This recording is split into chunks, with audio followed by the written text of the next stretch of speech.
आणि आता बातम्या मुंबई आणि पुण्यातल्या।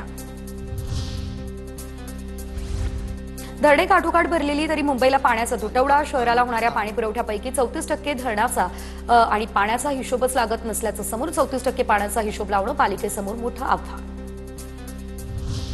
नवी मुंबईमधून पहिल्या टप्प्यामध्ये देशांतर्गत विमान सेवा। सुरुवातीला 15 शहरांच्या दिशेने दररोज 20 उड्डाणं।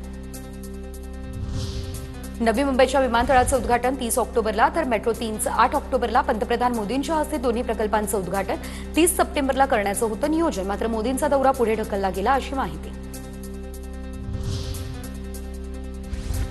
मुंबईमधून कोकणात जाणारी रोरो सेवा ही ऑक्टोबरपासून सुरू होणार। भाऊचा धक्का ते जयगड आणि तिथून पुढे विजयदुर्ग असा असणार रोरोचा प्रवास। रोरोचा वेग दक्षिण आशियातील सर्वात वेगवान म्हणजे 25 नॉट्स असणार। प्रवास होणार वेगवान। मुंबईमध्ये मोनोरेलला अत्याधुनिक करण्यासाठी तात्पुरती स्थगिती। 8 नव्या मोनोरेलच्या चाचण्यांना शनिवारपासून सुरुवात।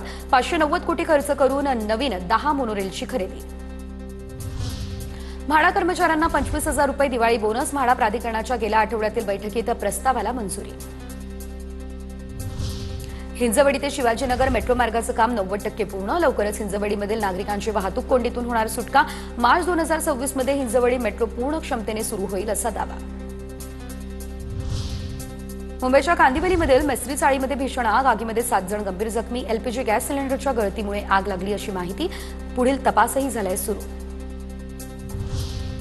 सायकल स्पर्धेसाठी पुणे शहरातील रस्ते होणार आंतरराष्ट्रीय दर्जाचे। शहरातील 75 किलोमीटरचे रस्ते आंतरराष्ट्रीय दर्जाचे करण्याचं नियोजन। येत्या 2 महिन्यांमध्ये काम पूर्ण करणार। आंतरराष्ट्रीय सायकल स्पर्धेसाठी देश विदेशातून खेळाडू आणि प्रेक्षकही येणार।